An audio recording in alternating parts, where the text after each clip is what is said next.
On my lunch break, I came home to grab the contract files I'd forgotten on the kitchen table. I wasn't expecting anything unusual, just a quick in and out before heading back to the office.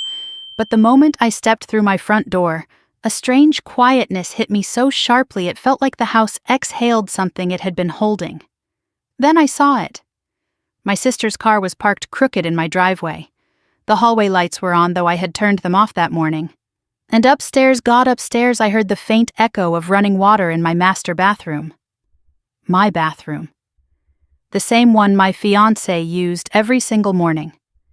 That was the exact second my stomach dropped, the exact second the world I knew began to tremble beneath my feet.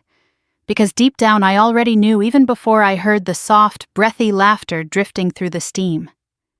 My sister was in the bathtub, and my fiancé was in there with her. I froze at the foot of the stairs, listening to the water pattering, slipping down porcelain, blending with low voices, his deeper tone, her soft reply. I didn't want to believe it. My mind kept begging for a logical explanation, anything that didn't involve betrayal.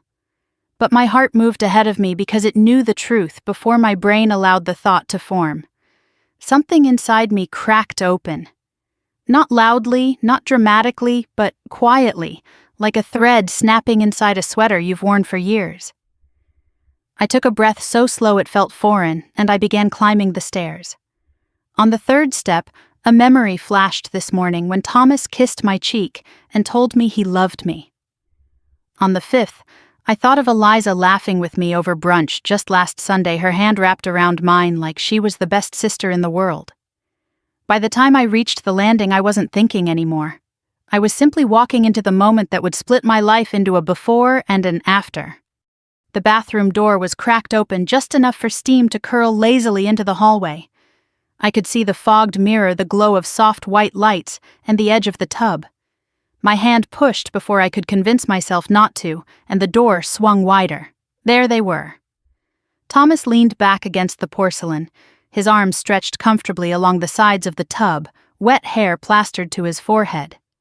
Eliza sat between his legs, her shoulders bare her fingers, tracing patterns across his chest as though she owned him. They were laughing about something, some private joke, until Eliza's head tilted, and her gaze caught mine in the mirror. Her smile froze first. Then Thomas's followed as he turned to see me standing in the doorway like a ghost they had conjured. For a moment none of us spoke. The water churned around them.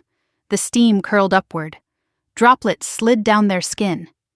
The entire scene was obscene in its intimacy, painfully familiar and hideously foreign at the same time. Eliza's voice cracked first.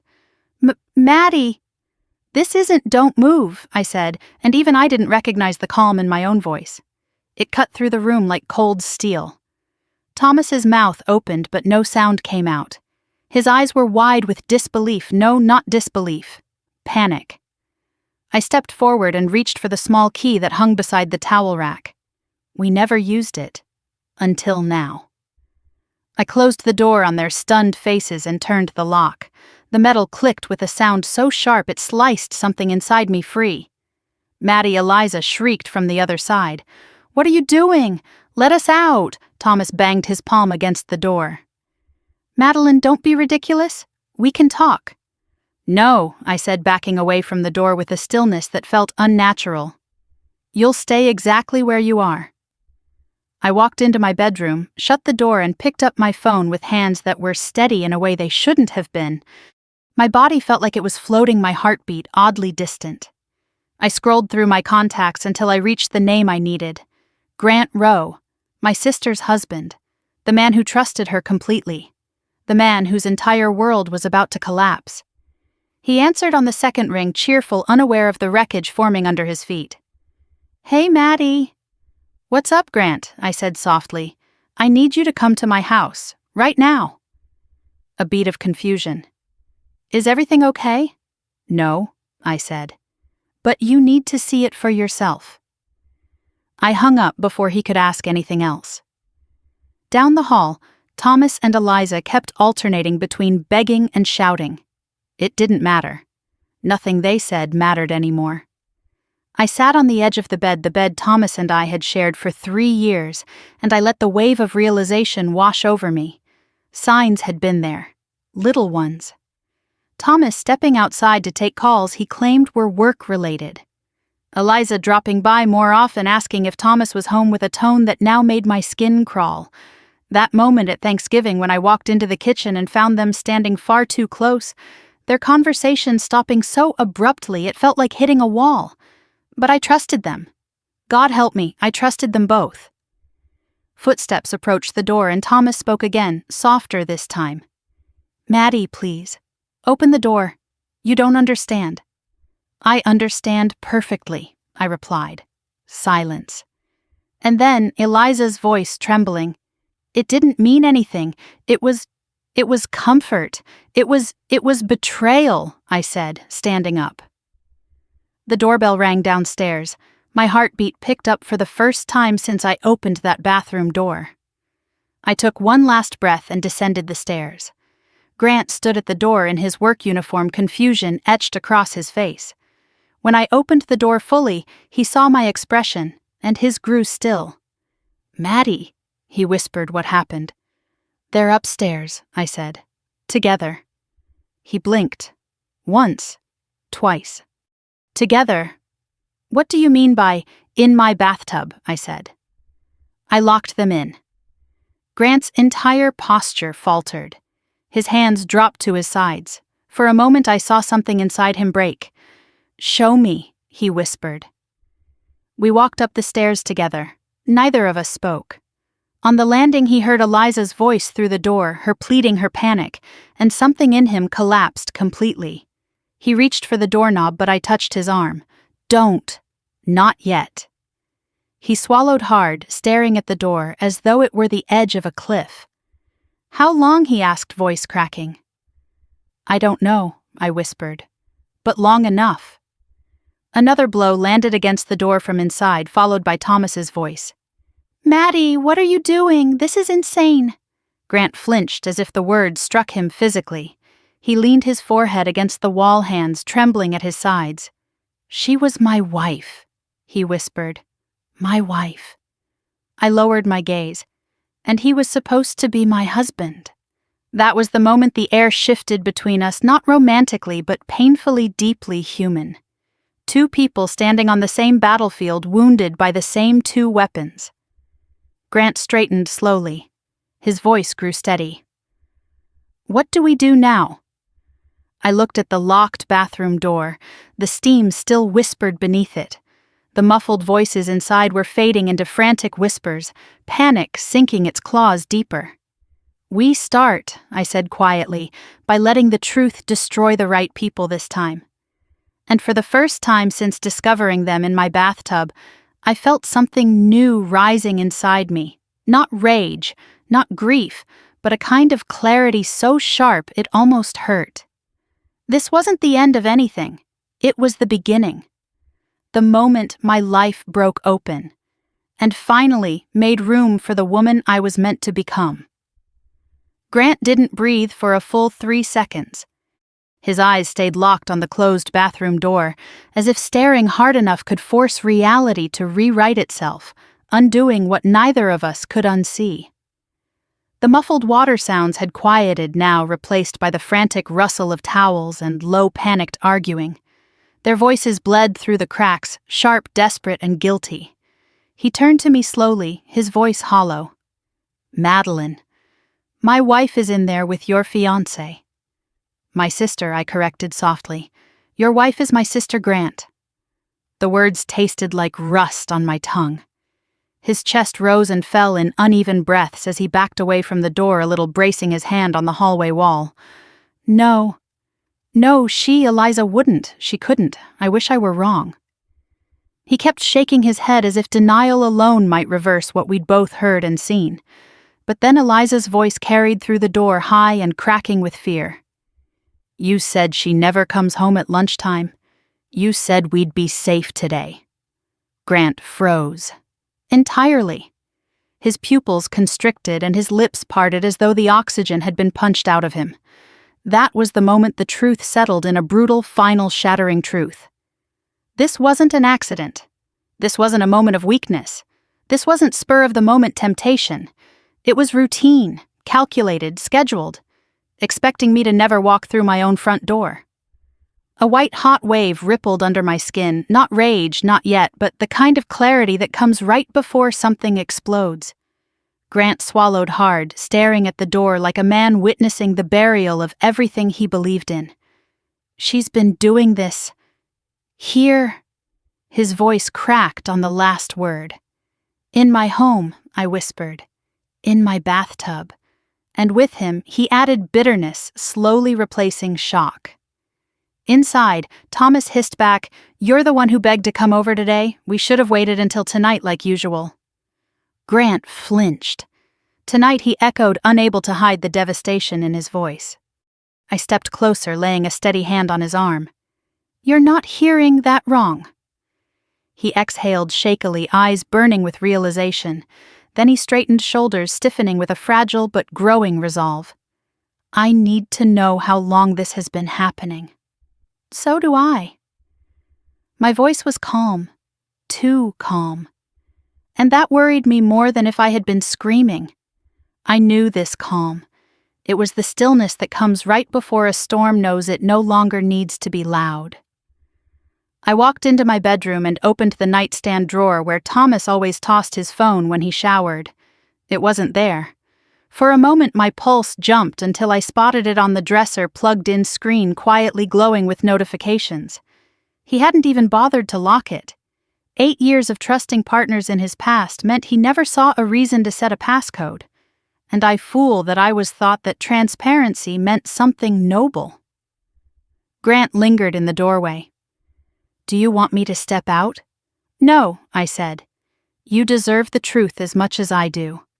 I tapped the screen. It opened instantly, and the world came apart a second time. His messages weren't in the main inbox, they were neatly tucked into archived. A small attempt at hiding what he must have believed I'd never go looking for. But they were there. Hundreds. I clicked on the thread labeled simply E. The first message at the top was from yesterday. "Can't stop thinking about you.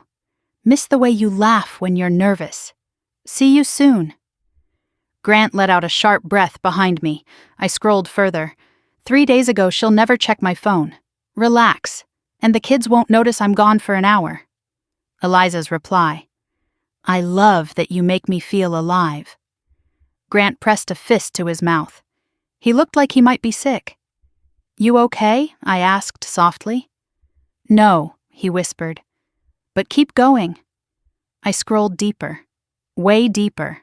3 months back. The earliest flirtation surfaced like a knife from the murky dark last night was incredible. Wish we didn't have to sneak around. Wish things were simpler. Eliza had answered with a photo shoulder bare smiling in a way she never smiled around me.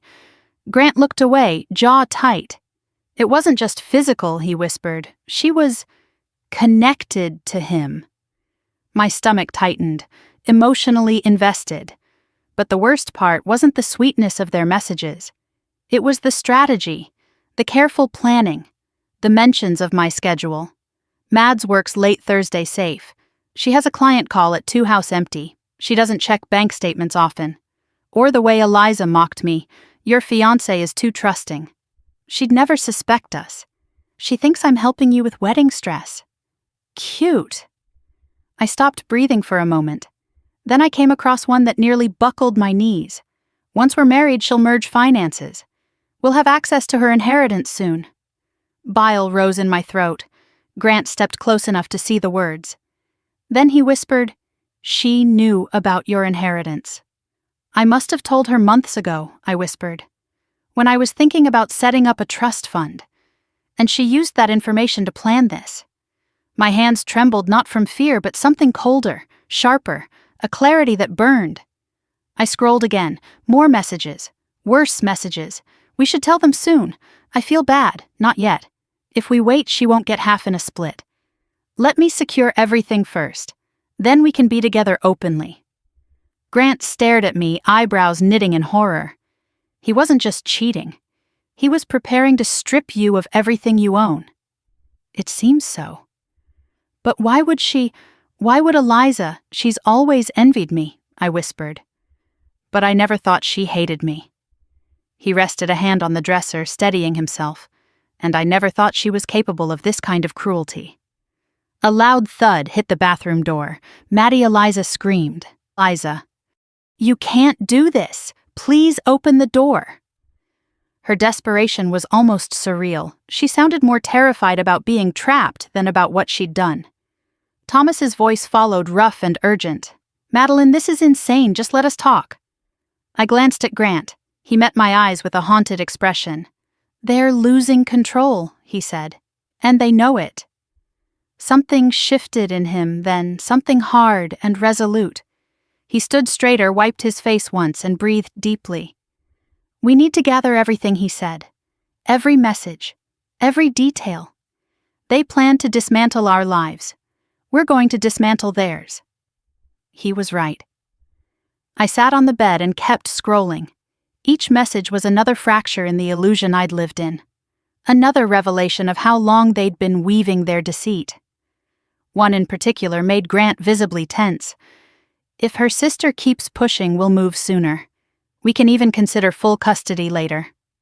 Grant froze. Custody, custody. She wanted my children. She wanted your life, I said quietly, just like she wanted mine. His face flushed with disbelief and fury. She would have torn my boys from me. Eliza doesn't see consequences, I whispered. Only desires. He paced the room twice, then leaned over the dresser, gripping the edge until his knuckles whitened. She manipulated me into believing we could fix things, he whispered. She held my hand 2 nights ago and told me she wanted to rebuild our marriage. And then she came here the next day, I said, with my fiancé. And planned a future with him, I added. And planned to rewrite our lives without us, he finished. We stood there in a silence that wasn't empty. It was full. Too full. Full of betrayal, full of clarity, full of a shared wound that neither of us asked for. Inside the bathroom, their arguing escalated. This is your fault, Eliza shrieked. You said she never comes home. You insisted on today. Thomas snapped back. We could have waited. I'm tired of waiting, she screamed. I'm tired of being the secret. Grant's eyes widened. They've done this before. Many times. Yes, I whispered. And then the blow that sealed their fate. You promised me we'd start our new life soon, Eliza cried. Once her inheritance is secure, Grant inhaled sharply. I closed my eyes. When I opened them again, something inside me had settled. I looked at Grant. We need to record everything else they say. He nodded. I started the voice memo app and set the phone on the floor beside the door. You know what hurts the most, Grant whispered. I didn't see any of this. I thought we were building something back. I didn't see it either, I said. Because we loved people who didn't love us back. He exhaled long and trembling. So what do we do now? I slowly straightened, feeling the weight of my own bones grounding me. Now I said we take control of the story. He nodded once, jaw tight with conviction. And we make sure, I added, they never take anything from us again. Grant stared at me with a look I can only describe as recognition, like he was seeing the beginning of something neither of us had known we were capable of. Somewhere behind that locked door, my sister whimpered. Thomas cursed under his breath. Their panic filled the hallway like a thick, choking fog. But here, standing beside Grant with the truth glowing cold and sharp in my hands, I felt something powerful rising. Not revenge, not rage, a reclamation, a return to myself, a new beginning born from a bathtub full of lies. And this time, I wasn't going to be gentle. I stood in the center of my bedroom with Thomas's phone in my hand, the screen glowing with the kind of truth that severs entire lifetimes. Grant hovered near the doorway, arms crossed tightly over his chest, as if holding himself together took physical restraint. The air felt thick enough to choke on, heavy with steam from the locked bathroom and heavier still with betrayal. I scrolled back to the inheritance messages, reading them again, because part of me still wanted to believe my eyes were lying, but they weren't. Every word stared back like a bruise I couldn't cover. We'll have access to her inheritance soon. Once we secure everything, we can move forward. She'll sign whatever he asks after the wedding. A coldness crawled beneath my skin. Grant stepped closer. Madeline. What exactly did they mean by inheritance? I hesitated. Talking about it made it more real. My parents left me part of their estate, savings a share of my dad's business, and the deed to that lake property up north. Grant blinked slowly. And Eliza knew all of this. She's my sister, I whispered. I told her everything. I didn't realize she was keeping notes. A humorless breath escaped him, half laugh, half gasp. She didn't just betray you. She used your love like leverage. Another message lit the screen as I scrolled. After we're married, she'll merge accounts. Easy. She's too innocent to question it. Too innocent, too trusting, too naive. The words clawed into me one by one. A loud thud hit the bathroom door, followed by Thomas shouting, "Madeline, you can't just lock us in here. This is illegal." Grant snorted. He's worried about the law now after plotting a financial ambush. He pushed off the wall, pacing once across the room. Unbelievable. I swallowed and opened the email folder, something I had been too scared to check. But I needed to know. If he planned to gut my life financially, I wanted the full blueprint. Drafted prenup asset protection strategy, post-marriage account, merge plan, projected transfer timeline. My stomach tightened so sharply I had to sit down. Grant moved to my side, not touching me, but close enough that I felt a measure of solidarity in the space between us. "What is it?" "Look at this," I whispered. He leaned over my shoulder, eyes darting across the email. The prenup draft was dated 2 weeks ago, composed by a lawyer I had never even heard of. It outlined that, in case of divorce, I would get nothing from Thomas's assets, and he would retain marital rights to mine. There was even a note, "Get her to sign before honeymoon. Catch her when she's emotional." I shook my head, my throat tightening. He didn't just cheat. He architected the downfall of my entire future. Grant squeezed his eyes shut. "Madeline." "I'm so sorry." A sound from the bathroom made us both turn. Eliza was crying now, loud gasping sobs that were nothing like sorrow, more like fear. "Madeline," she wailed, "please, we need to talk." But I didn't move. Instead, Grant walked to the door and leaned his ear close. "They're panicking," he murmured. "And scared people make mistakes." I stared at Thomas's phone fingers, trembling now for the first time. Let's see how deep this goes. We returned to the message thread, scrolling further. 6 weeks earlier, the townhouse is perfect. 3 bedrooms close to the lake. Kids can visit. Plenty of room for us. Kids. Us. My lungs constricted. Grant frowned. She planned to move my sons into a new life with him. A life without me. His voice cracked. She didn't want to share custody, she wanted to take them. The betrayal had teeth and claws, and a face I had loved for 32 years. I inhaled slowly. Eliza always wanted what I had, but I never imagined she'd go this far. "She wanted your life," Grant said quietly, "and she used Thomas to get it." Inside the bathroom, the argument between them was escalating. "This is your fault," Eliza cried. "You promised me she never came home before." One Thomas snapped, "You're the one who insisted on today. We had time, we didn't need to rush." "I'm tired of hiding. I'm tired of being the secret," she shrieked. Grant's eyes burned. She wanted to be the main character, and she didn't care who she had to destroy. Another message popped up in the email archive. "Meeting tomorrow, need to discuss timeline concern, she's becoming suspicious," response. "She won't see anything unless we let her." I laughed then. Not a hysterical laugh, no. A sharp, dry, newly born kind of laughter. Suspicious I was blind. Grant sat beside me. "You trusted people who should have protected you. That isn't blindness, that's faith." His voice softened. "They're the ones who broke it." My eyes stung, not with tears, but with something more volatile. Resolve. Another alert pinged on Thomas's phone. A reminder, review financial transfer plan with E. I handed the phone to Grant, unable to look at another word. He scrolled for me as I pressed my hands into the mattress to ground myself. Madeline. His voice dropped to a whisper. There's a spreadsheet. A what a timeline. Goals. Projected wedding date as Phase 1. My heart slowed, becoming heavy and mechanical. Read it to me, I said. He cleared his throat. Phase 1, secure emotional commitment. Phase 2, merge financial accounts before ceremony. Phase 3, initiate asset transfer 6 months post-marriage. And Eliza, I asked? He swallowed. Notes state E requests reassurance. She wants confirmation of future role. I stared at him.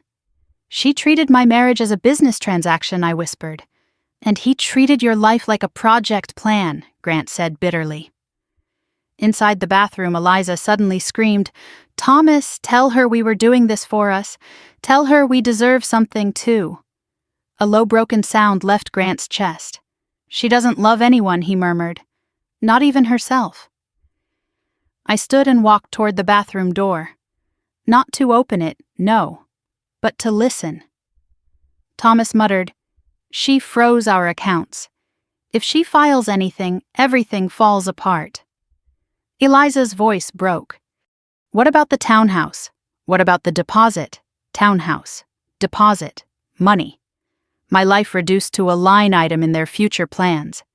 I returned to the bedroom calmer now than when I had walked away. A strange peace slid over me. Not forgiveness, not numbness, clarity. Grant.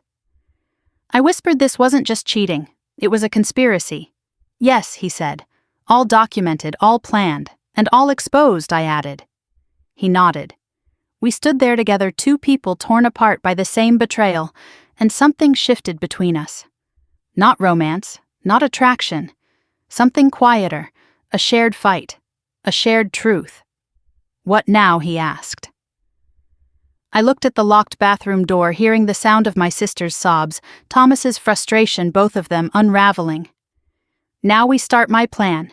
Now I said we build everything they tried to destroy. He nodded slowly. I'm with you. And we make them accountable, I added. They won't see it coming, he said. I opened the notebook on my bedside table, blank pages staring up at me like an open future. I wrote Step 1, document everything. Step 2, protect assets. Step 3, confront with evidence. Step 4, take back control. The pen didn't shake. Grant exhaled. Madeline, you're stronger than you know. I didn't smile. Strength wasn't a feeling. It was a choice. A choice I had not been given the luxury of making until today. Behind the door, my sister cried harder. Thomas begged. Their voices no longer reached me.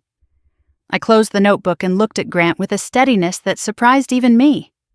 They planned my destruction, I said quietly. So now we plan their downfall. He nodded once firmly.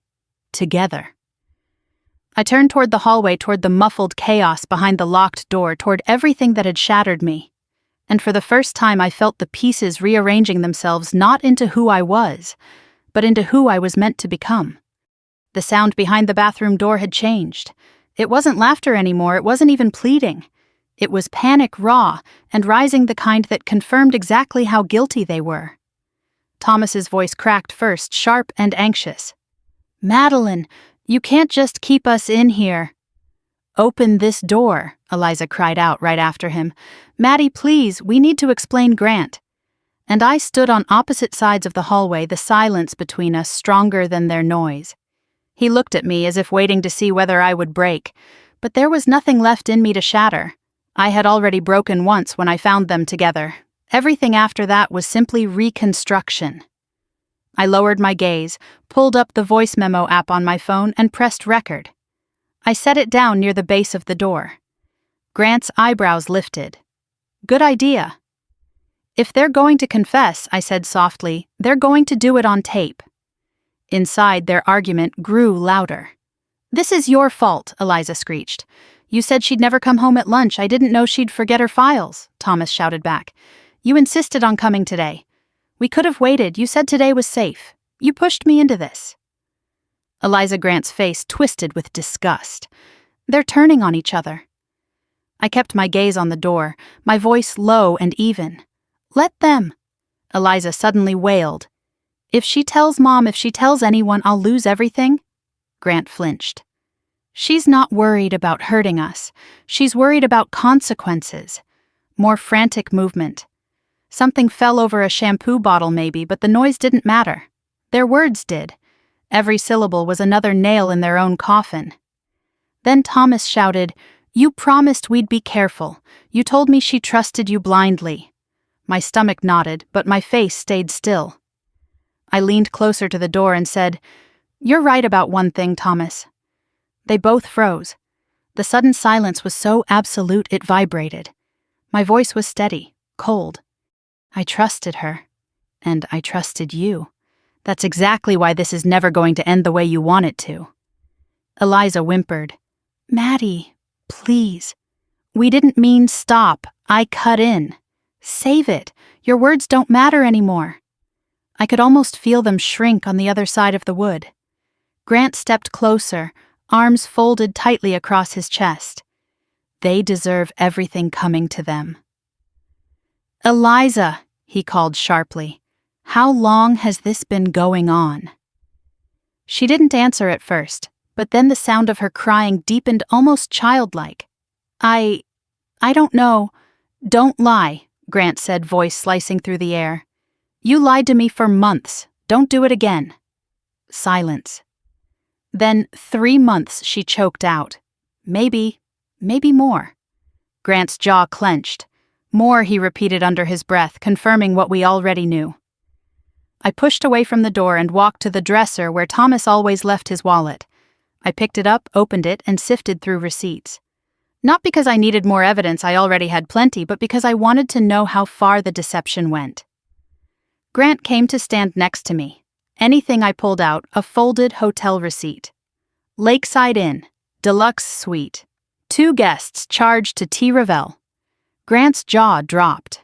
That was the weekend she told me she had migraines. He let out a harsh, bitter laugh. Migraines? Right. I didn't respond. I opened Thomas's wallet again and found another slip of paper, this one a scribbled note in Eliza's handwriting. "Tomorrow. Lunch. Door unlocked." Grant stared at the note as if seeing the bones of his marriage laid bare. She wrote reminders, he whispered. God. Inside the bathroom, the tone changed again. No more yelling. Now it was whispering, fast, frantic, fearful. "She's going to ruin us," Thomas muttered. "You said we'd be safe," Eliza hissed. "You said shut up for once," he snapped. Grant lifted his head sharply, expression pinched. "They're scared. They don't know what we're planning." "Good," I murmured. Their panic fueled my strength. I stepped closer to the door again. "Eliza." Her breath hitched audibly. Yes, do you remember when you told me I was your best friend?" My voice was almost gentle. "Yes," she whispered. "I meant it." "You were lying," I said simply. She sobbed loudly. No, I wasn't. I was just confused. Thomas made me." "He didn't force you," Grant said sharply. "You went to him willingly." Her silence confirmed it. "We heard you," I added. "We heard everything." A choked gasp sounded from inside, then frantic knocking. "You're recording us," Thomas yelled. "Madeline, this is insane." "No," I replied. "This is clarity." Grant let out a breath, shaking his head with something like awe. "You're stronger than both of them combined." I didn't feel strong. I felt awake.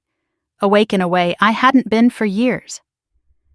I walked to the nightstand, opened the drawer, and pulled out my notebook, my safe place for lists, recipes, reminders. I flipped to a blank page and wrote down the first line, "Protect everything they tried to take." Grant watched me from the doorway. "What now?" "Now we gather all the evidence," I said. "We secure my accounts, we freeze anything they touched, and then—" I tapped the pencil on the page. "We let the truth do the rest." He nodded. "I'll stand with you." I believed him. Because unlike Thomas and Eliza, he hadn't asked for this. He hadn't manipulated anyone. He was just another victim, another person used like a pawn by the 2 people who should have cherished us. Suddenly, Eliza's voice broke through again, high, desperate, hysterical. Thomas, tell her it wasn't serious. Tell her we were just confused. But Thomas's response was chilling in its honesty. It was serious. Don't pretend now. Grant's eyes widened. They're confessing everything. I pressed record on my second device, my tablet, and set it by the door as a backup. It wasn't love, Eliza screamed. It was supposed to be perfect after the inheritance. After we moved into the townhouse, Grant stiffened. Townhouse. So she admits it. And the inheritance? I murmured. She said it outright. Then Thomas yelled, "We wouldn't have needed her money if you weren't so goddamn impulsive." The hallway went still. Grant whispered, "They were counting on you financially. They were building a life on your assets." "And yours?" I added. He nodded once. What followed from inside the bathroom was the most revealing exchange yet. Eliza cried, "You promised we'd get everything you promised me we'd be together once she signed the papers. I promised you nothing." Thomas snapped. "You were the one who kept pushing for more. You said I was better for you than she ever was. I said that to get you to stop crying." Grant looked stunned. "They're eating each other alive." "Good," I whispered. "Let them tear the truth out of each other." He leaned against the wall, exhaling shakily. "What's your next step?" I met his eyes. "Control. Of what everything?" I turned away from the door toward the window where sunlight streamed into my bedroom, warm, golden, gentle against the storm buried inside me. "I'm done being helpless," I said quietly. "I'm done being the woman they thought they could blindfold." Grant stepped closer, voice steady. "And what kind of woman are you now?" I stared at the notebook page, the one who chooses what happens next. Behind me, Eliza slammed a hand against the door. "Maddie, please don't do this. I'm your sister." I didn't turn. "You were my sister," I said, "but you stopped acting like one a long time ago." Her sobbing grew louder, messier, hollow. Thomas's muttered curses echoed faintly behind her. They were unraveling. And for the first time I realized I no longer was. Grant looked at me with a mix of admiration and sorrow. "What now?" I closed the notebook, picking up my phone with calm certainty. "Now," I said, "I call my lawyer." Grant nodded. "Good. Let's end this." And as I walked out of the bedroom, leaving the locked bathroom behind us, I felt a sensation that almost startled me. Strength. It didn't roar.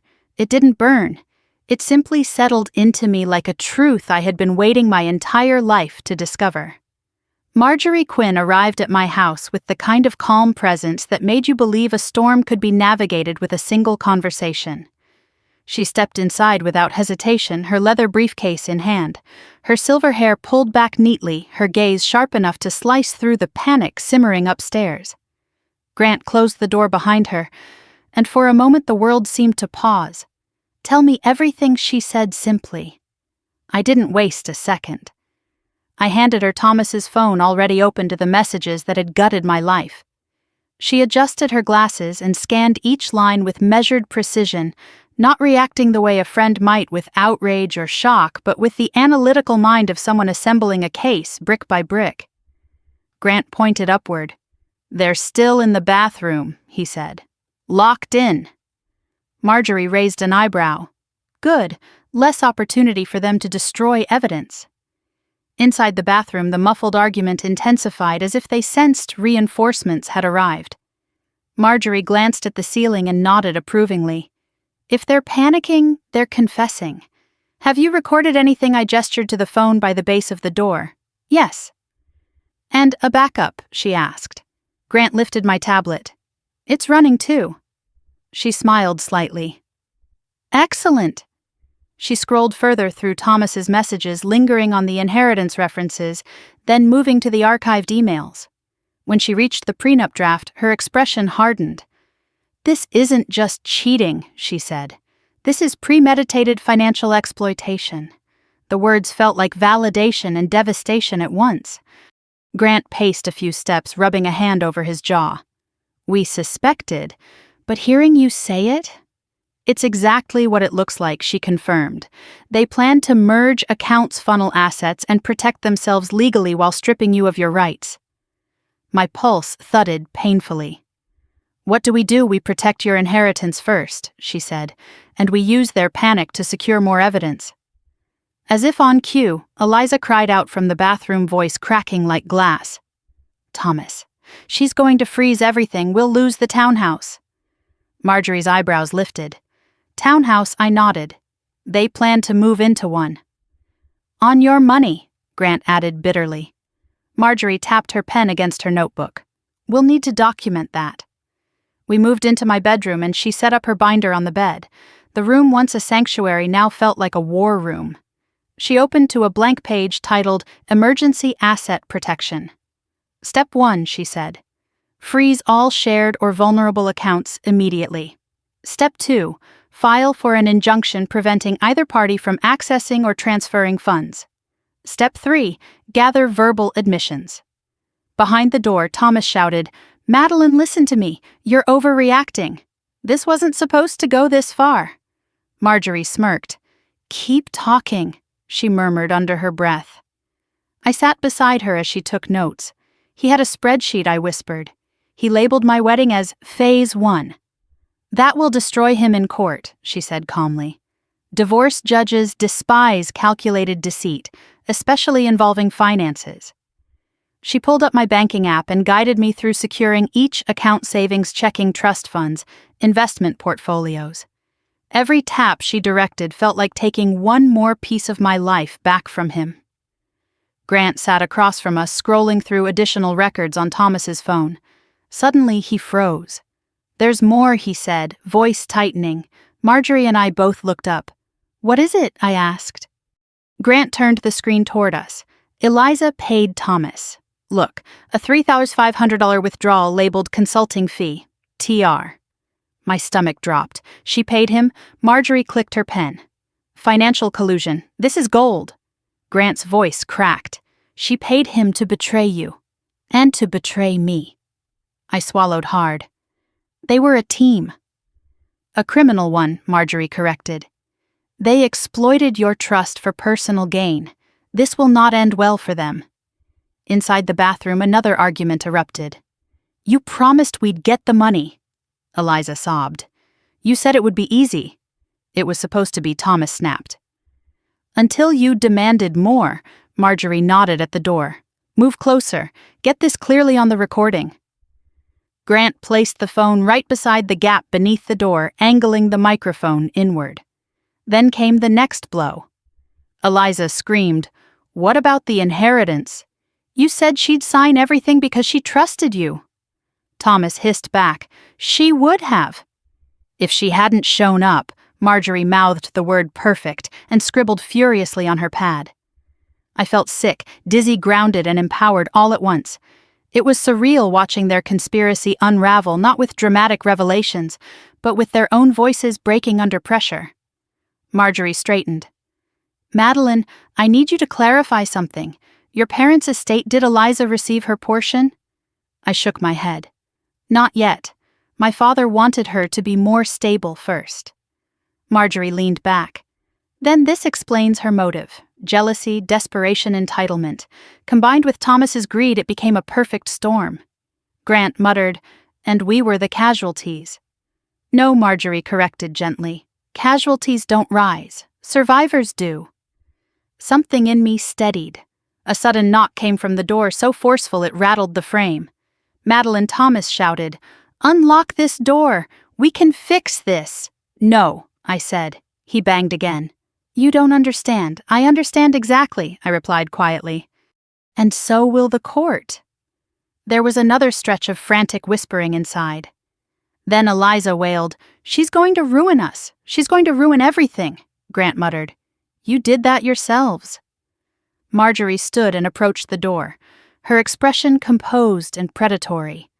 Thomas, she called tone sharp and professional. How long has this affair been happening? Silence, then shuffling, then Thomas's voice dripping with fear and irritation. Who is that? I'm Madeline's attorney, she said. And I need clarification. Did this affair begin 3 months ago, or earlier? You can't use this in court, he shouted. We absolutely can, she replied coolly. You're speaking freely. Eliza screeched. Don't answer her, Thomas's voice rose. Fine, it started months ago, but she came on to me first. Eliza gasped. You liar, more fighting erupted. It was almost unbelievable that two people who had worked so hard to hide their betrayal could unravel so quickly when the truth cornered them. Marjorie stepped back, satisfied. That's enough for our purposes. Grant sank onto the edge of the bed. I can't believe this. She risked everything we built for him, and he risked everything for her, I added. And they both deserve what's coming, he said. Marjorie gathered her notes. The emergency injunction will prevent them from touching a single dollar of your estate or accounts. The audio evidence makes your position unshakable, and combining this with the messages and financial records, she looked at me with a firm nod. You're standing on solid ground. I exhaled a breath that felt like it carried months of tension. What do I do next? I asked. You decide how you want this story to end, she said softly. Do you want confrontation? Quiet separation? Public exposure? I glanced toward the bathroom door. A confrontation was inevitable. Thomas shouted again. Madeline, let us out right now, Eliza whimpered. Please, Maddie. I'm your sister. That word didn't land the way it once did. Grant looked at me. What do you want, Madeline? I closed the notebook in my lap. The pencil lines were still fresh written moments ago when I didn't yet know how deep their betrayal went. But now I was ready. I want them to face what they did, I said, fully, without excuses. Marjorie nodded approvingly. Then we'll set the stage. She closed her binder with a decisive snap. Once you sign the injunction, everything changes. Grant stood beside me. I'm with you. Every step. I looked at the door one last time, hearing the rising panic inside the undoing of the lies they'd crafted so meticulously. And for the first time since this nightmare began, I felt something powerful take root in my chest. Control, strength, choice. Let's do it, I said. And in the hallway, the house seemed to hold its breath, waiting for the moment everything would shift. Grant stood beside me as Marjorie finished drafting the emergency injunction. The printer hummed in the corner of my bedroom, spitting out the pages that would change the course of everything Thomas and Eliza had planned.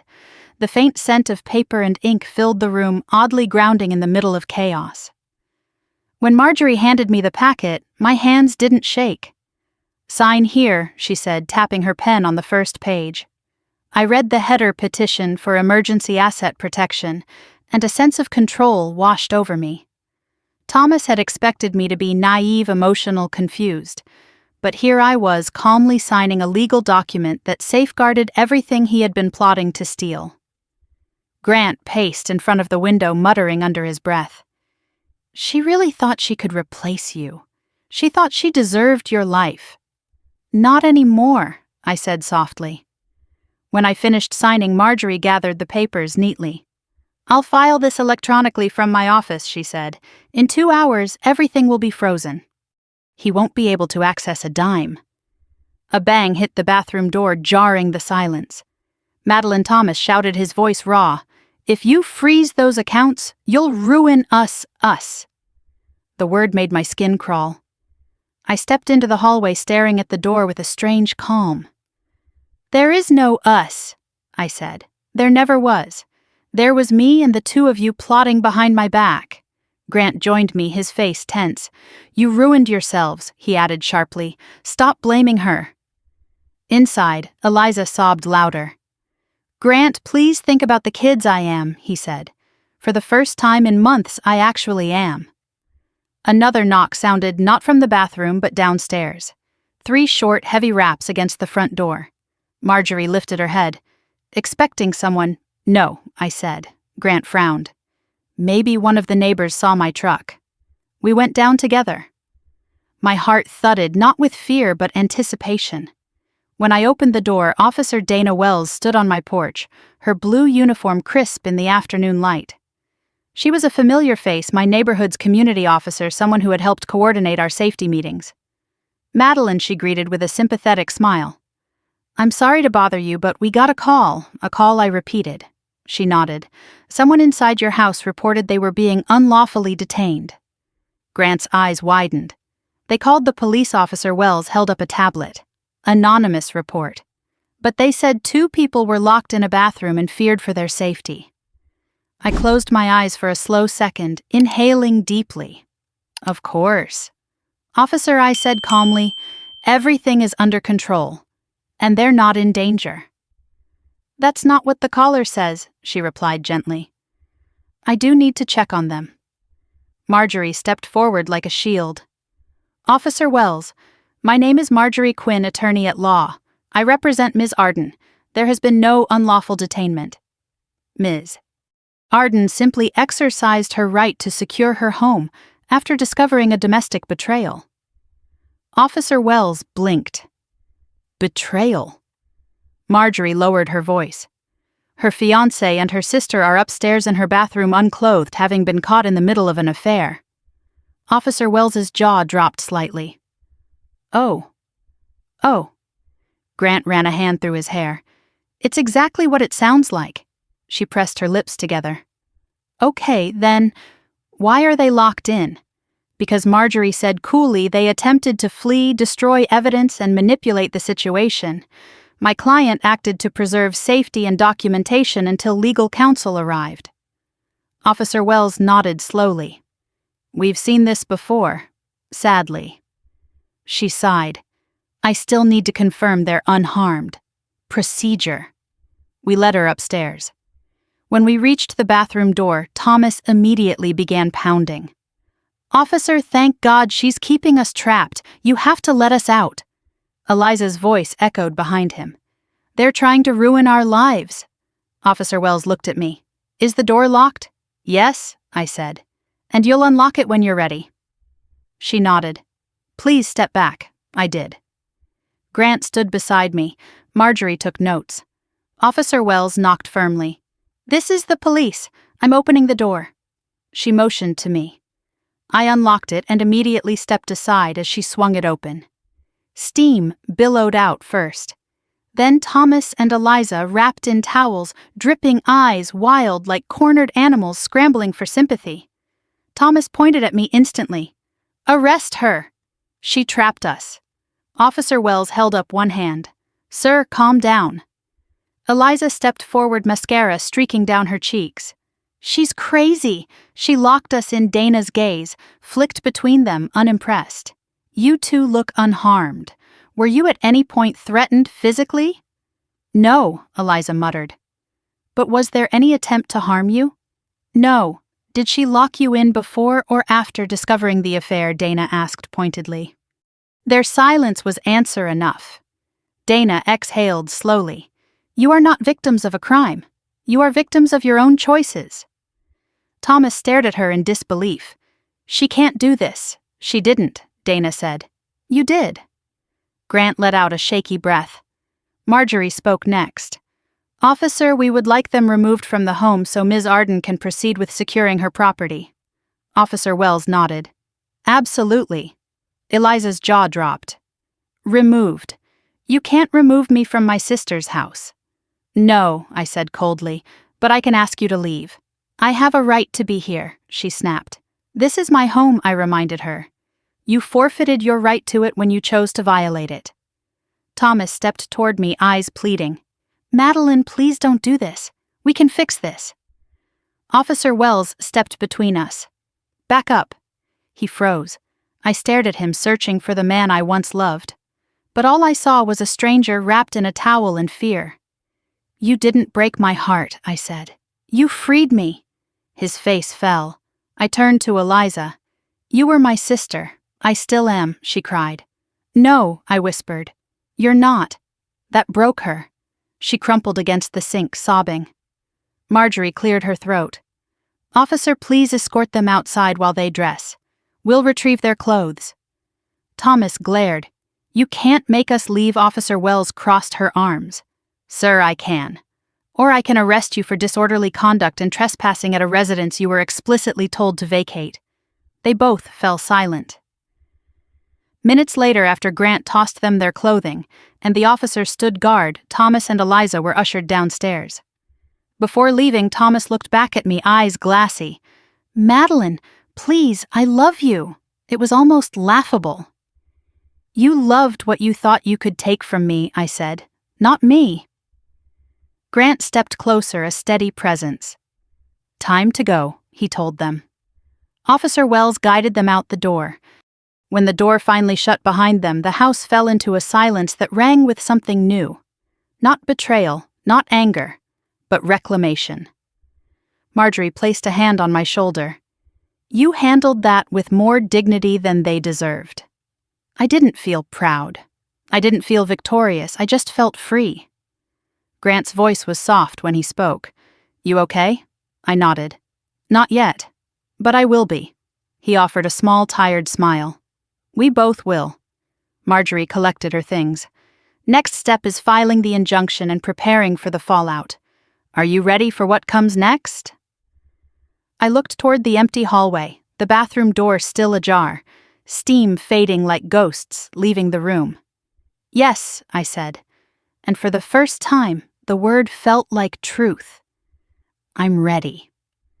The moment the front door shut behind Thomas and Eliza, the house exhaled like it had been holding its breath through every scream, every confession, every betrayal. Silence settled thick and trembling like dust after a collapse. I stood in the middle of the hallway staring at the empty doorway where they'd just been escorted out, and I felt an unexpected wave of dizziness sweep through me. Grant noticed immediately. "Sit," he said gently, guiding me to the living room sofa. I sank into the cushions, my body aware of 1,000 aches I hadn't felt until now. Adrenaline had carried me through the storm upstairs, through police intervention, through legal declarations, through betrayal laid bare. But now that the noise was gone, my body finally understood that it had survived something catastrophic. Grant crouched in front of me, searching my face. "It's hitting you now," he said softly. "It always hits after the shock fades." I breathed slowly, deliberately. "I'm okay." "You're in shock," he said again, more firmly. "Anyone would be." Before I could respond, Marjorie walked in from the dining room, her binder tucked beneath her arm. "Madeline, you need to hydrate," she instructed. "Shock dehydrates you faster than heat." Grant immediately stood and went to the kitchen. I could hear the sink turn on water filling a glass. When he returned, he pressed it into my hands like it was something fragile. I took a long sip. The water tasted like clarity. Marjorie sat across from me. "Now that they're out, we move into phase 2. I blinked. Phase 2. She nodded. Public protection. Professional protection. Emotional insulation. This is where you fortify everything they attempted to shatter. Grant sat beside me, folding his hands. "We're doing this together." For a moment, I couldn't speak. I just listened to the quiet hum of the refrigerator, to the soft creaking of the house settling to the faint echo of my heartbeat as it found a calmer rhythm. Then I whispered, "Start with what I need to do next." Marjorie flipped open her binder. "We need to call your employer. Not because you did anything wrong, but because they need to understand why you won't be in for the remainder of the day and possibly tomorrow." "I'm not ready to explain this," I murmured. "You don't have to," she reassured me. "You just tell them you had a domestic emergency. The specifics are your choice." Grant nodded. "I'll call mine too. They should know." There was a subtle shift in the room when he said it. Not romantic, not intimate, but aligned. We were two people thrown into the same war, now planning strategy side by side.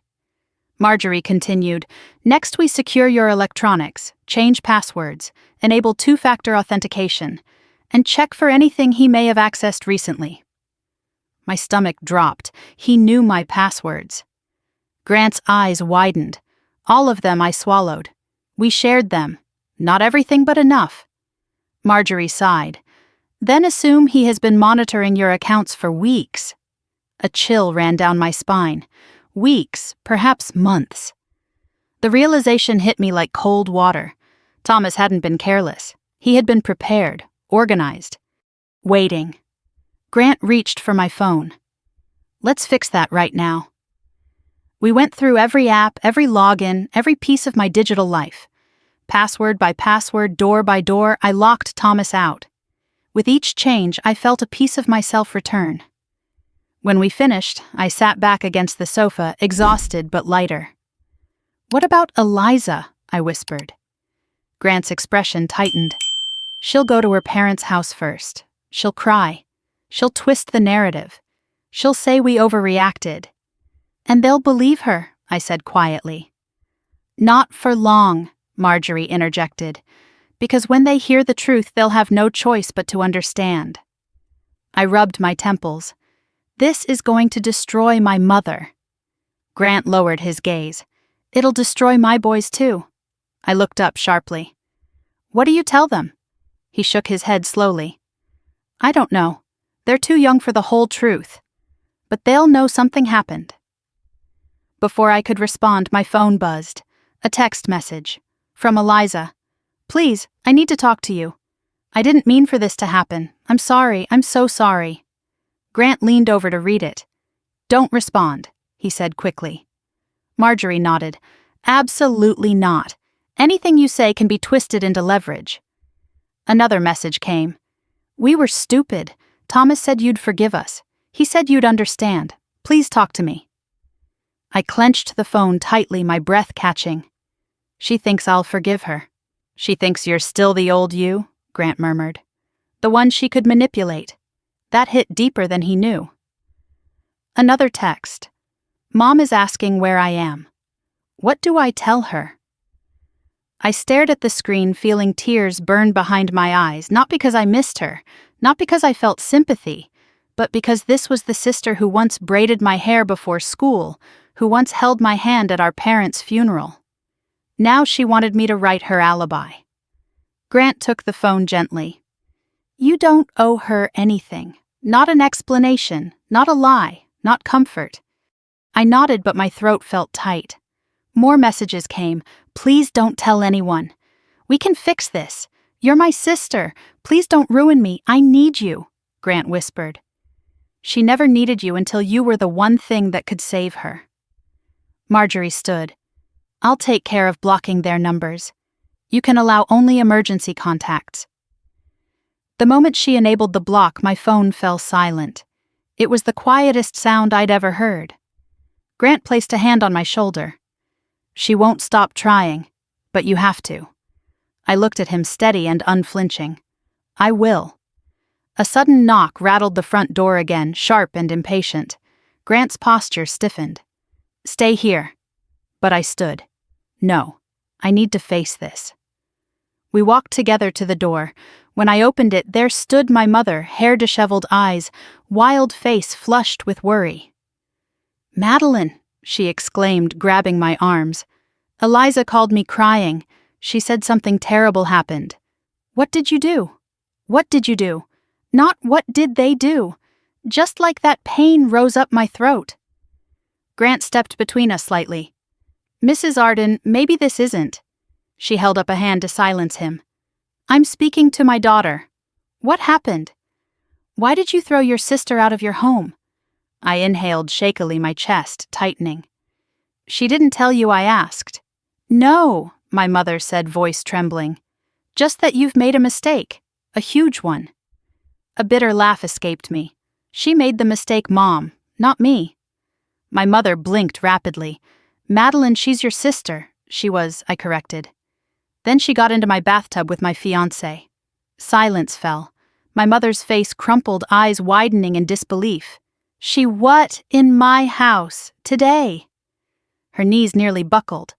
Grant caught her elbow, steadying her. "Oh God," she whispered. She didn't tell me that."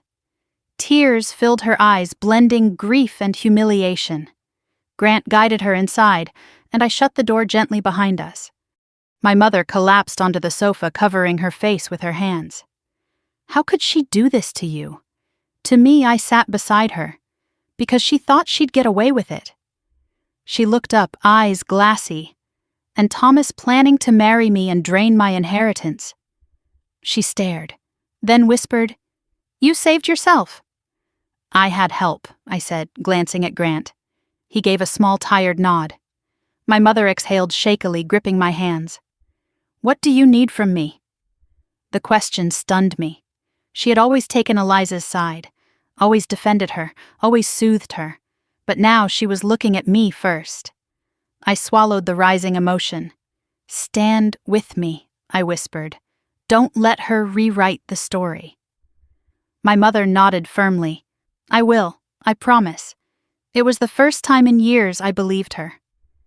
Marjorie re-entered the room. "We should prepare for tomorrow. There will be fallout, pushback, lies." Grant looked at me. "We're ready." But I shook my head. "No," I said quietly. "We're not. Not yet." They both turned toward me. "I need to confront her," I said. "Face to face, not in anger, not in screaming, but with truth." Grant frowned. "Mads, I need her to hear it," I insisted. "I need her to understand." Silence stretched heavy but unbroken. Then Marjorie closed her binder. "If that's what you choose," she said, "we will prepare you." Grant placed a steadying hand on my back. And for the first time that day, I didn't feel like I was standing alone. Tomorrow, the real confrontation would begin, and this time I would walk into it aware, awake, and unbreakable. I barely slept that night. The house was quiet, too quiet after the chaos that had shaken its walls only hours earlier. I lay awake in my bed, staring at the ceiling, listening to the soft hum of the air conditioner and the occasional creak of wood settling. Everything felt foreign. My bedroom, my sheets, the faint trace of Thomas's cologne on the pillowcase beside me, it all felt like a crime scene rather than a home. At sunrise, I finally got up. My body felt heavy, but my mind was strangely clear. Today I would confront my sister not with rage, not with screaming, but with the truth she had tried so hard to bury. Today I would take back the narrative she had attempted to rewrite. Downstairs I found Grant in the kitchen, leaning against the counter with a cup of coffee. His eyes were tired, his shirt wrinkled, but he straightened the moment he saw me. "You didn't sleep," he said softly. "Neither did you." He didn't deny it. "You ready for this?" I inhaled deeply. Ready enough. We sat at the kitchen table, the morning light filtering through the blinds. For a moment it felt almost normal, as if we were two friends having early breakfast rather than two betrayed partners preparing for emotional war. Marjorie texted, Grant said, sliding his phone toward me. "She'll meet us at her office.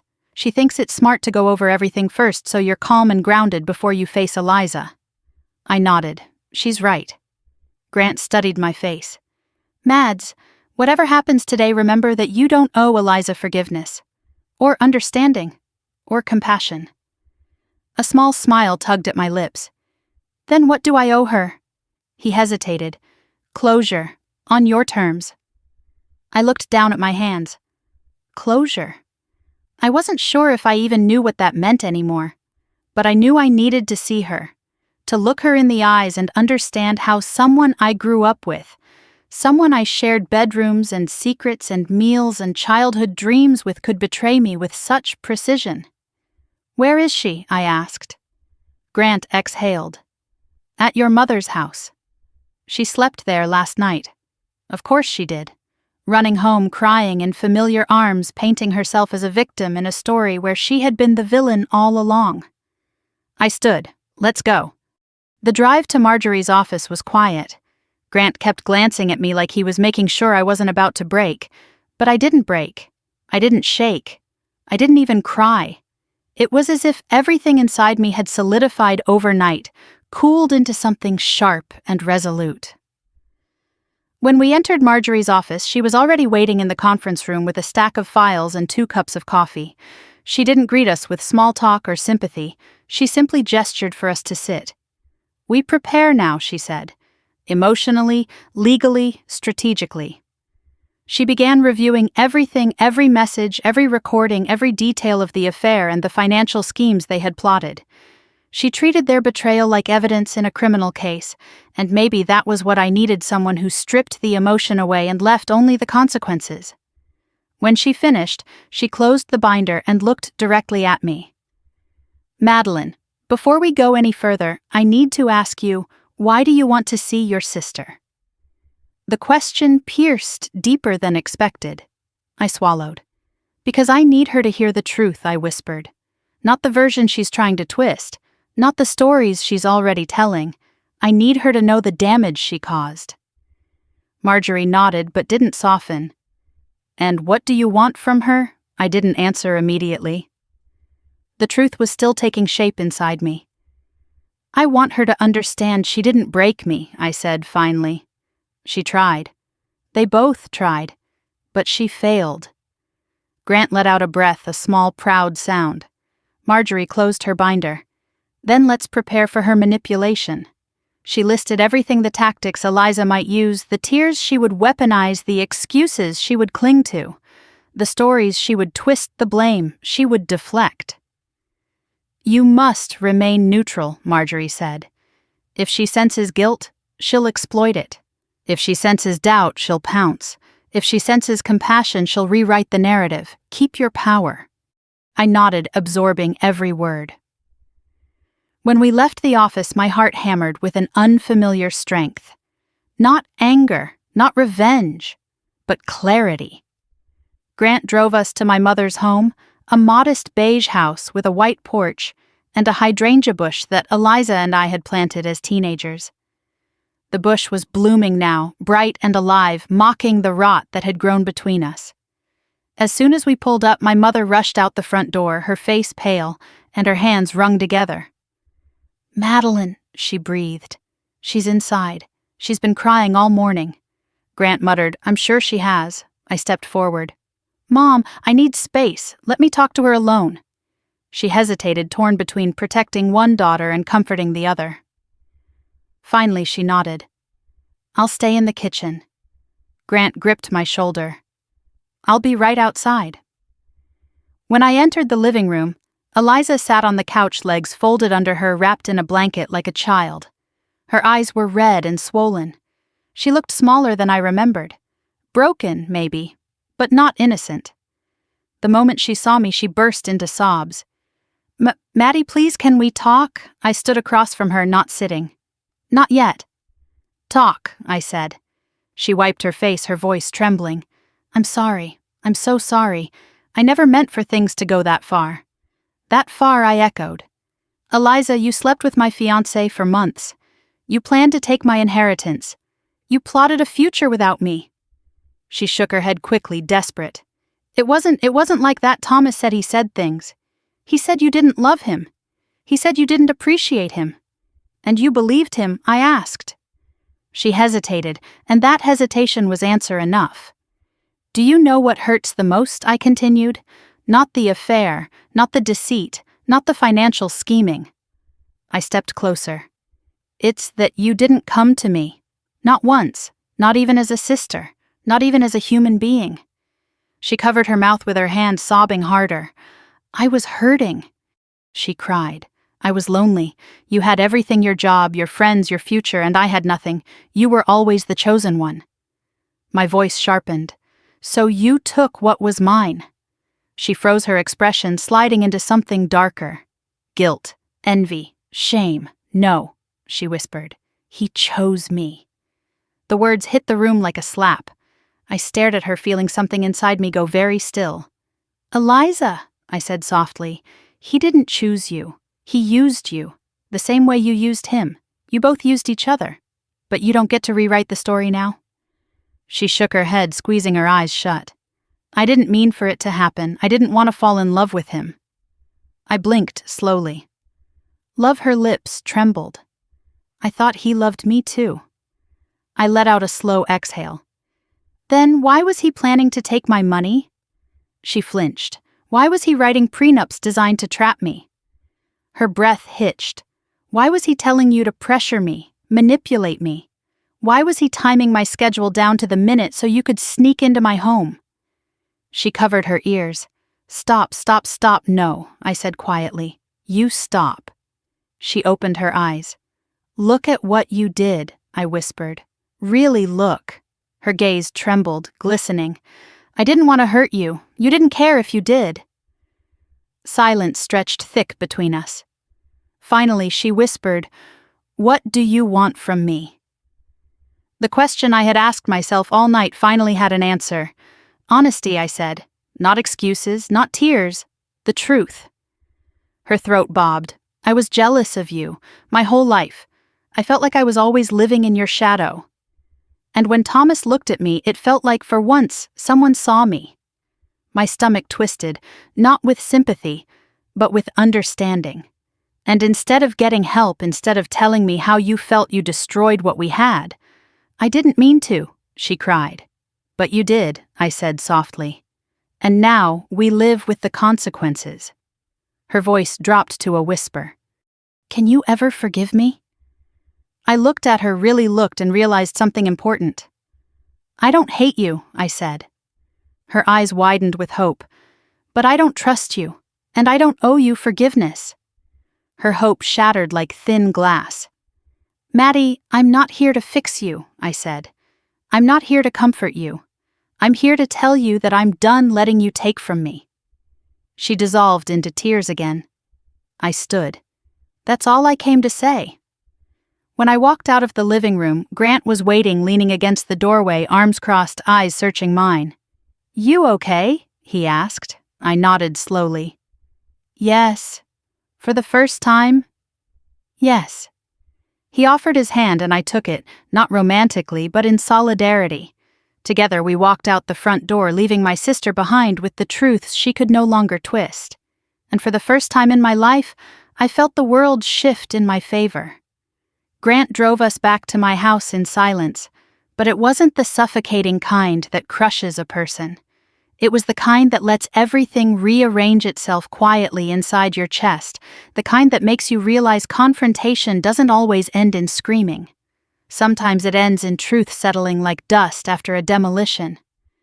When we pulled into my driveway, the afternoon sun hung low, casting long shadows across the pavement. My home looked unchanged from the outside, but I knew better.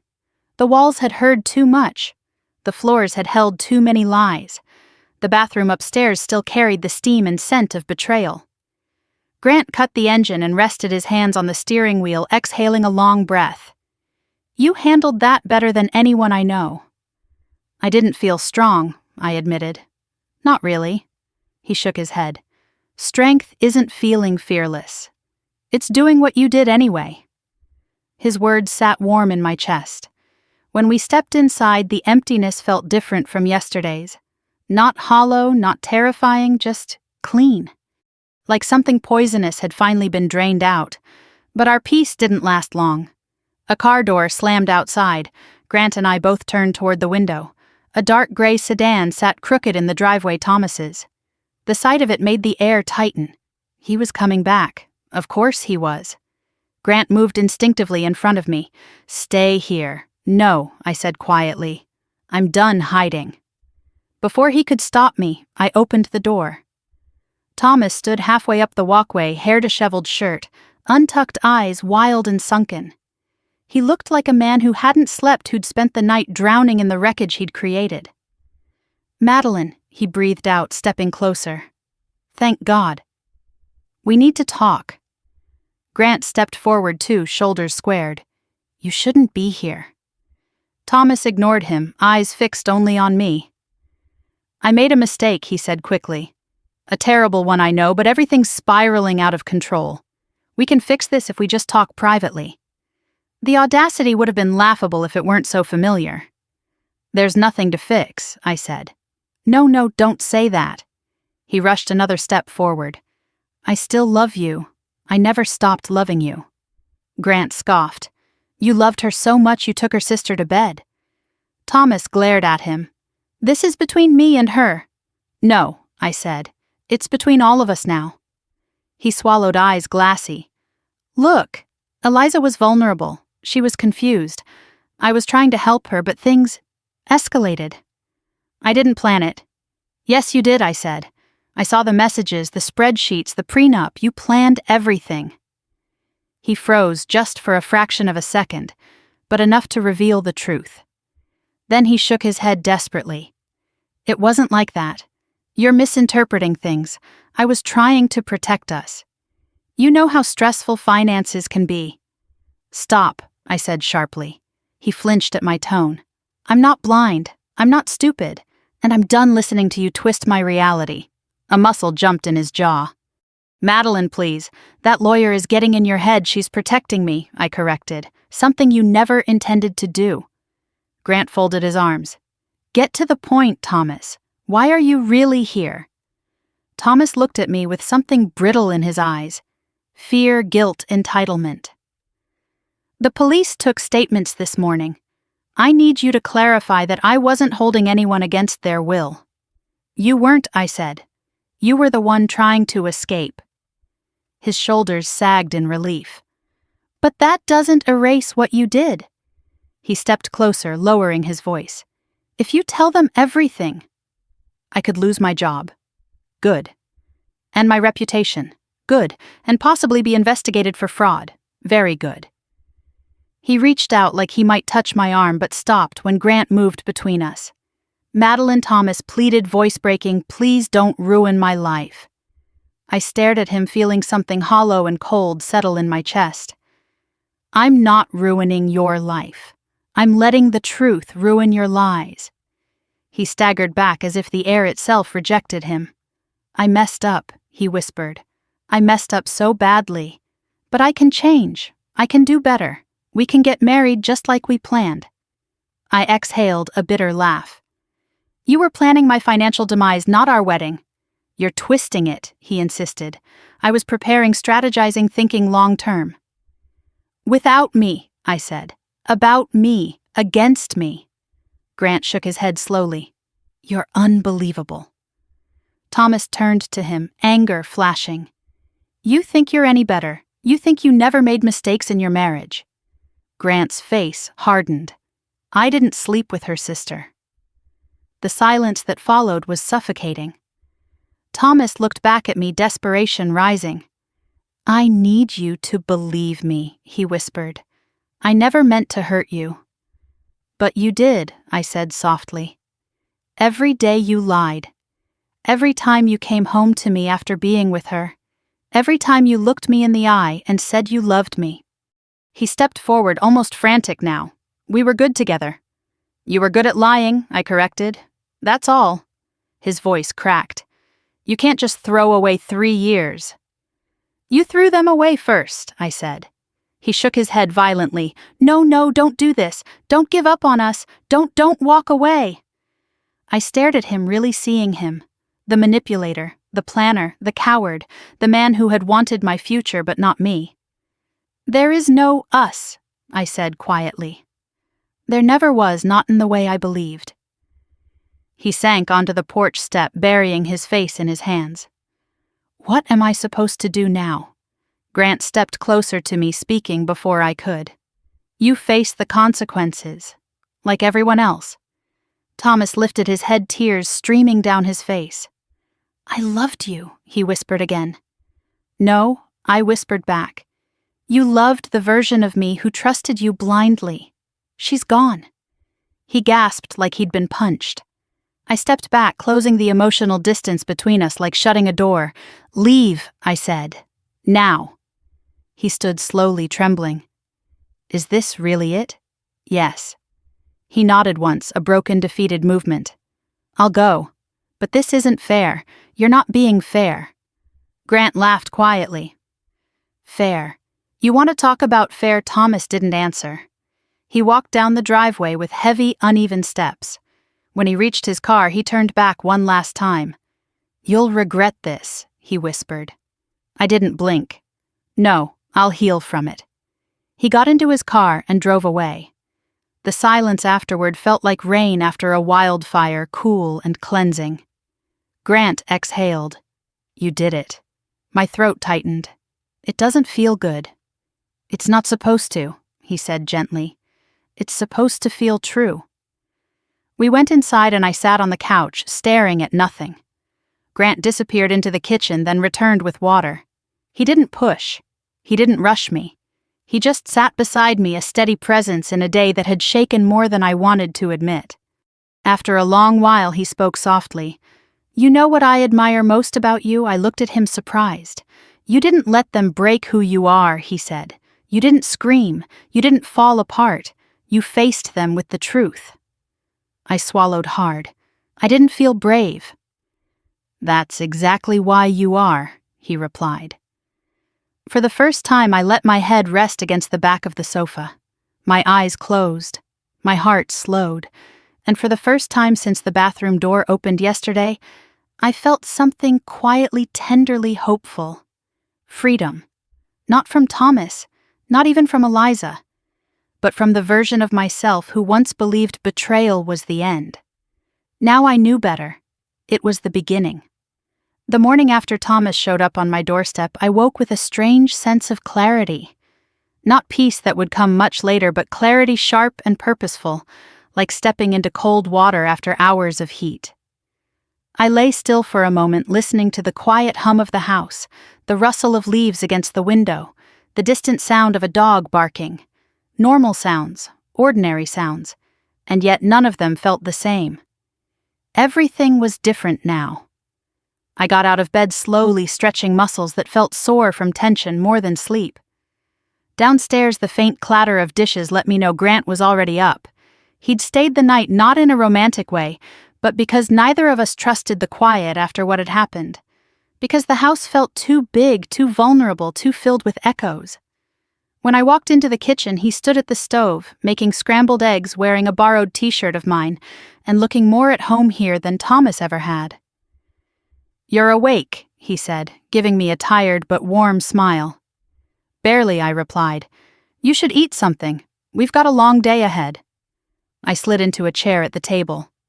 "The fallout." He nodded. "Marjorie texted me. A lot is coming." I didn't respond. My stomach churned, not from fear but from anticipation. He set a plate in front of me. "You need your strength." I picked up the fork but didn't take a bite. My mind was already racing. What if Thomas tries something else, I asked quietly. What if he goes to my work, or posts something online? Grant leaned against the counter. "Then we deal with it, but he's too focused on saving himself right now to start a smear campaign."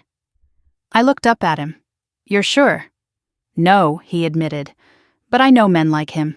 He'll try to charm his way out of consequences first. Anger comes later." A chill crept up my spine. He stepped closer. "You're not alone." Something about the way he said it made my throat tighten. I nodded, unable to speak. Soon after, Marjorie arrived with her usual efficiency, her binder under one arm, her blazer crisp. She stepped inside like she owned the oxygen in the room. "We need to talk strategy," she said without preamble. Grant handed her coffee. She accepted it gratefully, then spread documents across my dining table. "There will be a legal storm these next few weeks," she said, "so we need to prepare for every direction." I swallowed. "Like what?" She pointed at the first document. "Thomas's employer may contact you. If he attempts to hide assets or falsify information, they'll likely begin an internal investigation." Another page. "Eliza's family will push for reconciliation or damage control. Your mother is already torn. Your father's side will likely take your sisters considering their history." Another page. "Thomas may try to contest the injunction. He may beg. He may manipulate. He may threaten to sue for defamation." Grant clenched his jaw. "He wouldn't dare." "He would," Marjorie corrected, "because he's scared." I felt my breath thin. What do I do? She looked directly at me, her expression resolute. "You remain consistent. You stick to facts. You stay grounded. Do not let them bait you." I nodded slowly. I could do that. I'd survived worse than words. But then her tone softened. "There's something else." I tensed. "We received an email this morning," she said, sliding her tablet toward me. My stomach flipped as I leaned in to read. It was from Thomas. Long, emotional. A rambling mess of apologies, explanations, excuses. "Madeline, I made a mistake. I was weak. I was confused. Please don't destroy my life over this. Please don't let your lawyer ruin me. We can fix this. I'll go to therapy. I'll change. I'll do anything." He ended it with a sentence that made my skin crawl. "You know I love you more than anyone ever will."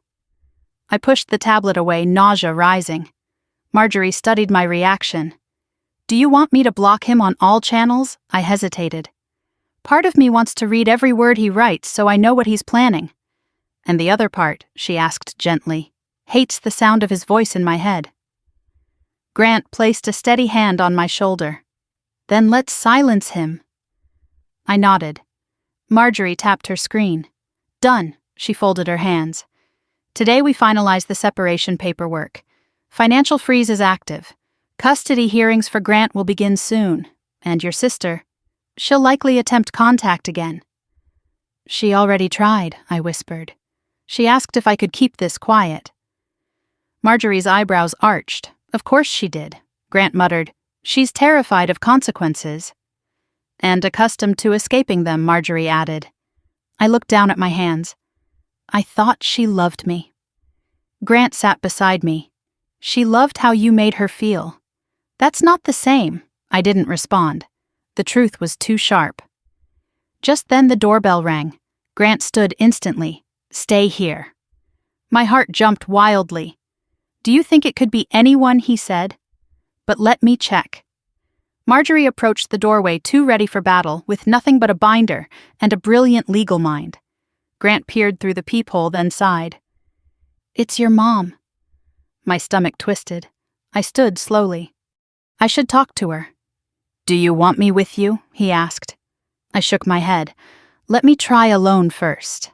I opened the door. My mother stood there, wringing her hands, eyes swollen from crying. She pushed past me into the foyer before I could say anything. "Madeline," she whispered, "we need to talk." I shut the door gently. "Okay, what's wrong?" She turned to me, her expression wavering. "Your sister. She's not doing well. She's devastated. She barely slept. She hasn't eaten." She said, her voice cracked. "She said she doesn't want to live anymore." The words hit like a fist to my chest. Grant stepped in instinctively. "That's manipulation." My mother's head shot toward him. "How dare you?" "No," I said gently. "He's right." She blinked rapidly, confusion washing over her. "This is what she does, Mom," I continued. "She pushes until someone feels responsible for her emotions." "She's your sister," my mother whispered. "You two used to be inseparable." I swallowed the ache. "And she betrayed me in the worst way possible." My mother trembled. "She's ashamed. She's scared. She's hurting." "So am I," I said quietly. "But no one is rushing to protect me." She stared at me as if seeing me for the first time. Not the dependable daughter, not the problem solver, not the emotional caretaker. Just me. "Madeline," she said softly, "I don't know how to navigate this. You're both my daughters." "I know," I whispered, "but only one of us destroyed the other." Her face folded. Tears welled. Then she stepped forward and wrapped her arms around me. "I'm sorry," she whispered into my shoulder. "I'm so sorry." I closed my eyes, absorbing the fragile warmth of her apology. "Mom, I love you. But you cannot fix this. And you cannot ask me to be the one who carries her guilt." She nodded slowly. "You're right. It was the first time she'd said that to me. Ever." When she left, Marjorie exhaled. "That went better than expected."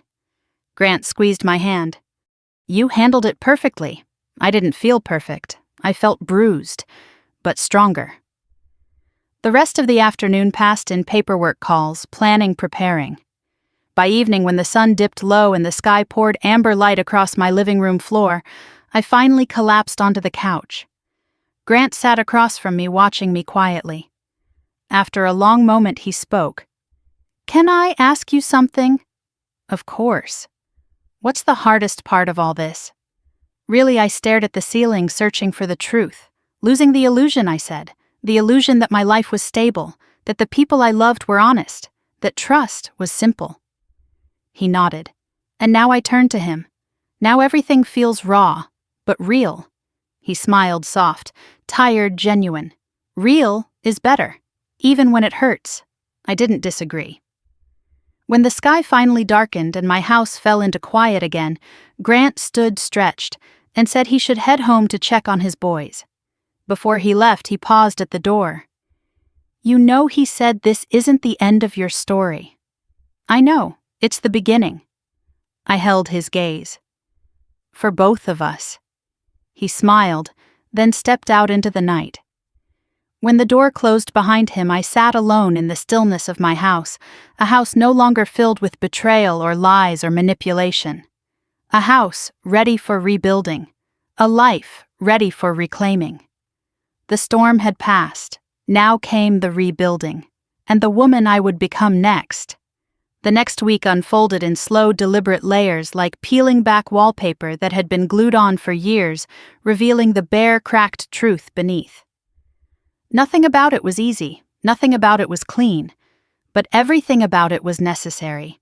By Tuesday, the injunction had fully processed. Thomas could no longer access any shared financial accounts or attempt transfers without triggering immediate legal consequences. Marjorie sent me a message that morning with one simple line: "He's trapped now." It should have comforted me. In a way, it did.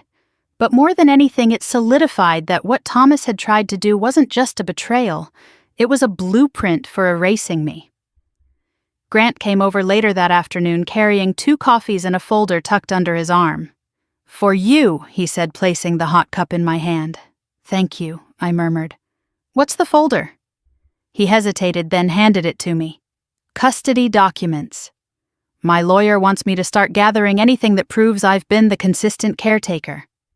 My heart tightened. "You're going to fight her."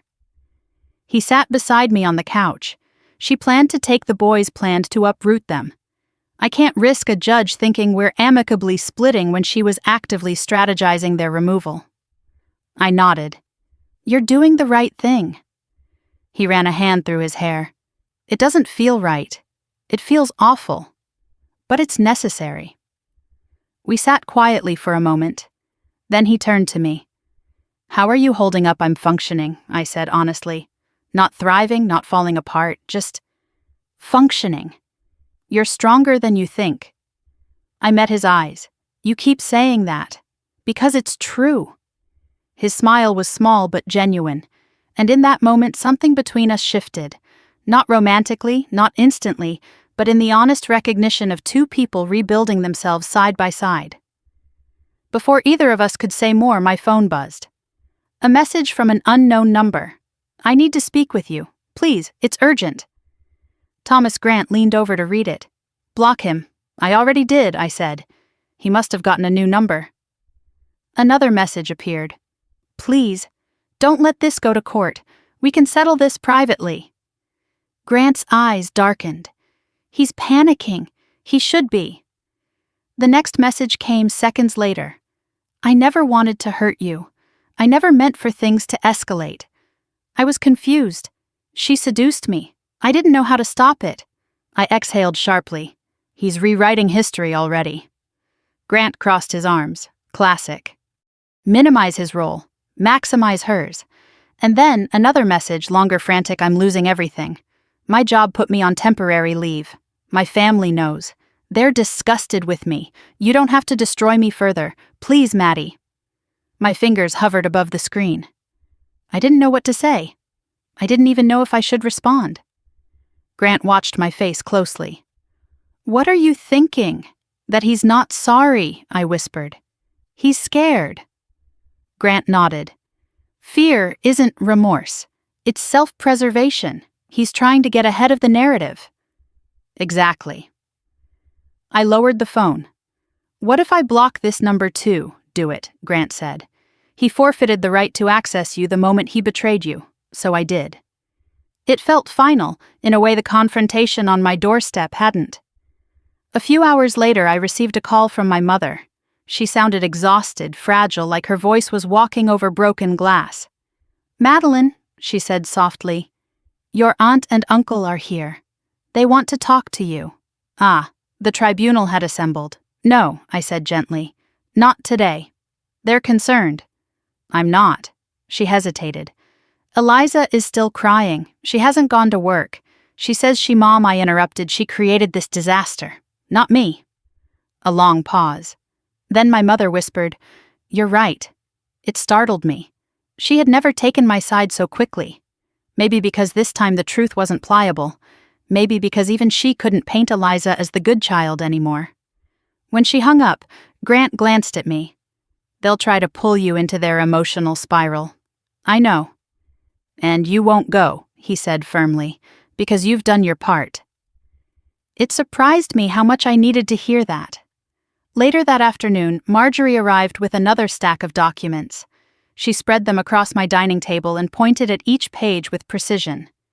"This," she said, tapping the first page, "is your formal declaration of separation. Sign this, and Thomas is legally barred from approaching you, your home, or your workplace." I signed without hesitation. "This," she continued tapping. "The second is the petition for damages relating to attempted financial manipulation." I blinked. "Damages," she looked up at me. "He attempted to defraud you. That's not just morally wrong, it's legally actionable." Grant smirked. "Looks like karma got paperwork." I almost laughed. "And this," Marjorie said, lifting the final sheet, "is a formal request for digital investigation. If Thomas accessed any of your accounts without permission, we can trace it." My stomach flipped. He knew my passwords. Exactly. Grant squeezed my hand. "You're protected. All the ways he tried to control you are collapsing." A knock at the door interrupted us. We all tensed. Grant stood first, jaw tight. "Stay here." He walked to the door while Marjorie and I stayed in the kitchen. Seconds later, I heard his voice, cold, incredulous. "You've got to be kidding." My heart jumped. "Who is it I called?" Grant returned, holding a white envelope. "It's from Thomas." I frowned. "He's not allowed to be here." "He wasn't," Grant explained. "He taped it to your mailbox." I hesitated before opening it. Inside was a handwritten letter, messy and frantic. "Madeline, please don't go through with this. Please don't ruin my life. You were everything to me. If you go to court, if you testify, I'm finished. Please, I'm begging you. I made a mistake. Everyone makes mistakes, but you're punishing me like I'm a criminal. Please reconsider. I need you." "No," I whispered. "He needs control." Marjorie took the letter. "We document this. He's escalating." Grant met my gaze. "Are you scared?" I thought about it. The old me would have been. The me from before the bathtub, before the door lock, before the recordings, before the truth.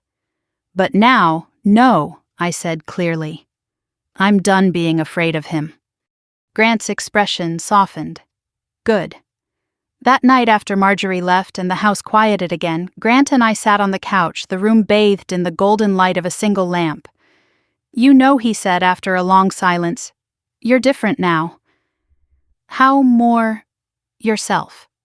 He paused, less apologetic, more certain. I stared at the coffee table. I've spent years keeping peace, making myself small so others could feel big. And now he asked. I looked up, meeting his eyes with something like certainty. Now I'm reclaiming space, my voice, my life. Grant gave a slow, deliberate nod. Good. You deserve that. Something inside me warmed, not romantic, not rushed, just safe. He stood eventually. I should go. Early meeting tomorrow. I walked him to the door. As he stepped onto the porch, he turned back. I meant what I said, Mads. You're stronger than you know. And then he left. When I closed the door, the house didn't feel haunted anymore. It felt reclaimed. The ghosts were gone. What remained was mine. And tomorrow, chapter by chapter, I would build a life that finally belonged to me. 2 months later, I walked into my home and didn't flinch. The shadows didn't carry ghosts. The upstairs bathroom didn't sting with memory. The house didn't feel hostile or wounded or bruised. It felt like mine, quiet, sunlit, and whole. Healing didn't arrive all at once. It came in pieces. It came the day Thomas's injunction was upheld in court. He sat across the room, shoulders, slumped eyes hollow. He tried to catch my gaze, but I didn't let him. Not out of cruelty, out of clarity. When the judge declared that his financial manipulation was documented and that proceedings would move forward in my favor, I felt a weight lift, not because he was losing, but because I was finally free. It came the day my sister left town. My mother called me, her voice trembling, as she explained that Eliza needed distance reflection help. I didn't argue, I didn't plead. I didn't ask. I simply wished her well. I hoped she would learn to face her shadows instead of casting them onto me. It came the day Grant's custody hearing ended with full primary custody awarded to him. I watched him walk out of that courthouse with tears in his eyes, relief, victory, heartbreak, all tangled together. His boys ran into his arms and he held them like they were the only stable thing he'd ever known. Healing came in slow breaths, long walks, coffee dates with friends who refused to let me disappear, and sessions with a therapist who helped me untangle the knots of betrayal left behind. It came in repainting my bedroom, replacing the towels, getting rid of the sheets Thomas had once slept on. It came in laughter, quiet at first, then real, and most unexpectedly, it came in the form of a man who had walked through his own version of hell beside me. Grant and I didn't rush anything. We didn't force anything. For the first few weeks after the dust settled, we spoke every day about court documents, about life, about pain we never imagined we'd share. He helped fix my broken fence one Saturday morning, and I helped him assemble bunk beds for his boys the following weekend. We sat on his back porch sipping beer, talking about the future like two people who had once believed theirs had ended. One evening after a long day of sorting through paperwork, he drove me home. We stood on my porch, the air warm and quiet. He brushed a strand of hair behind my ear, slow, careful, giving me every chance to pull away. I didn't. He kissed me gently, the way someone touches something they're afraid to break. And for the first time in a long time, I felt wanted, not used, not manipulated, not taken for granted. Wanted.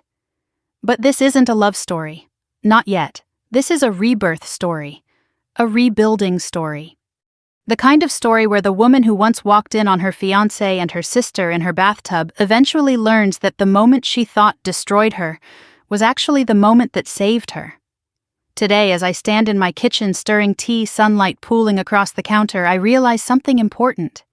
Betrayal didn't define me. Survival did. And now freedom does. I learned that love isn't blind trust, it's mutual respect. Partnerships aren't built on sacrifice, they're built on generosity and honesty.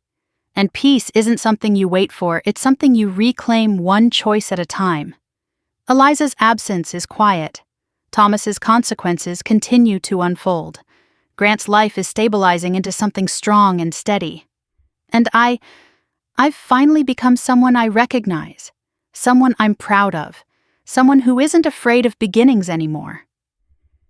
I walk through each room of my house and feel no pain, only gratitude, only strength, only the echo of a woman who stepped into fire and came out forged. I open the back door, breathing in the cool evening air. My phone buzzes on the counter, a message from Grant. Dinner tonight. Something simple. Or we can just talk. Either way, I'd like to see you. I smile, typing back a yes that feels warm and honest. No fear, no hesitation, just possibility. Before heading out, I pause in the doorway and glance upstairs toward the bathroom where everything ended. And then I close the door softly behind me, knowing that it's no longer a place of brokenness. It's just a room. My life isn't trapped inside it anymore. And neither am I. Thank you so much for staying with me through this journey. If this story resonated with you, if you found strength, reflection, or even a moment of courage in it, please take a second to like this video and subscribe to the channel. Your support helps bring more stories like this to life, and I would genuinely love to hear from you. Tell me in the comments where you're watching from, or share a moment in your life when you discovered your own strength. We grow stronger together. Until next time, take care of yourselves and never forget your worth.